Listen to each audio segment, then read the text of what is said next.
আজ আমি করব মানকচু দিয়ে মাছের ঝোল। এই যে তেলাপিয়া মাছের ঝোল। প্রথমে মাছটা ভেজে নিয়েছি, আর এই মানকচুটাও সিদ্ধ করে ভাজা হয়ে আছে।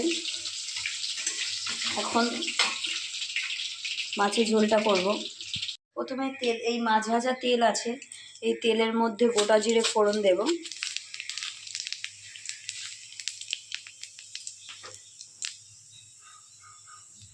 গোটা জিরে ফোড়ন দেওয়া হয়ে গেলে কুচিয়ে রাখা পেঁয়াজ দিয়ে দেবো।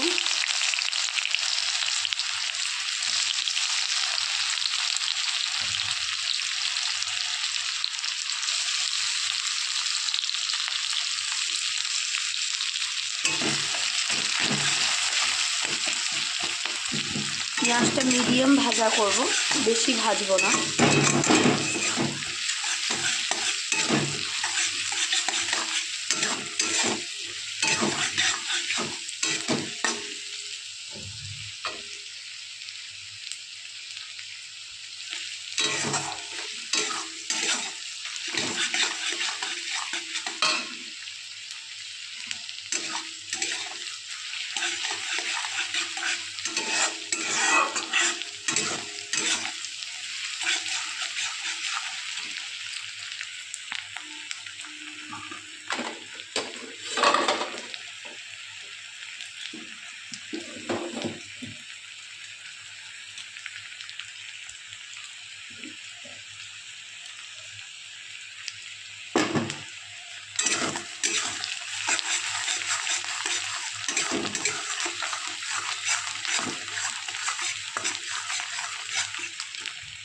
পেঁয়াজটা মোটামুটি ভাজা হয়ে গেছে, আর এর মধ্যে দেব টমেটো, কাঁচা লঙ্কা আর আদা পেস্ট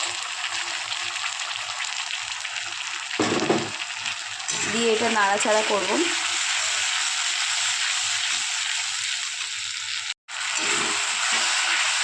এটা নাড়াচাড়া করা হয়ে গেলে এর মধ্যে আমি 1 চামচ হলুদের গুঁড়ো দিয়ে দেবো, আর নুন দিয়ে দেবো 2 চামচ।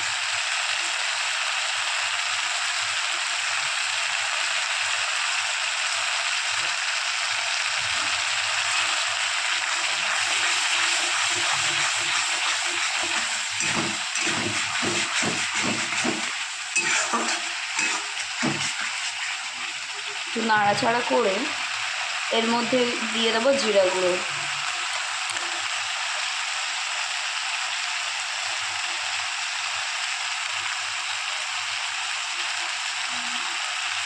জিরা গুঁড়ো দিয়ে দিলাম 1 চামচ।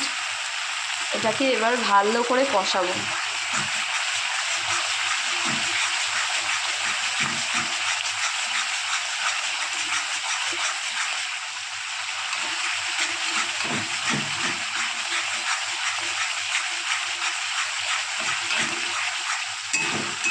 খুব ভালো করে মশলাটা কষাতে হবে, তবেই খেতে ভালো লাগবে।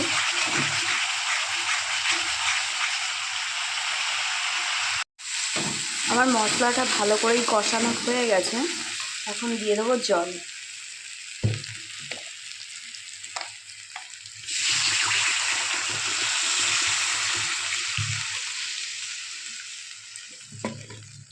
জল দিয়ে দিলাম। এখন এই জলটা ফুটলে তারপরে আমি মাছ আর কচুটা দিয়ে দেবো।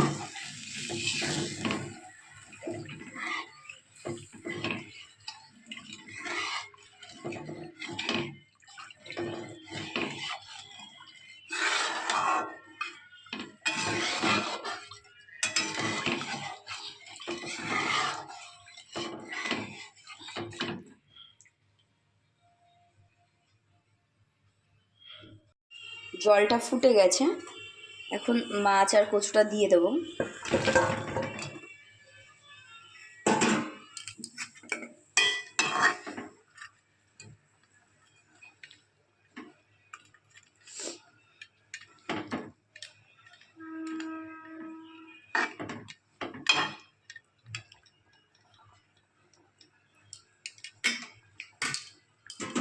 দিয়ে এটা চাপা দিয়ে রেখে দেবো কচুটা সিদ্ধ হওয়া পর্যন্ত। আমার মাছের ঝোল রেডি হয়ে গেছে। দেখো কচুটা কত সুন্দর গলে গেছে। হাত দিলেই গলে যাচ্ছে।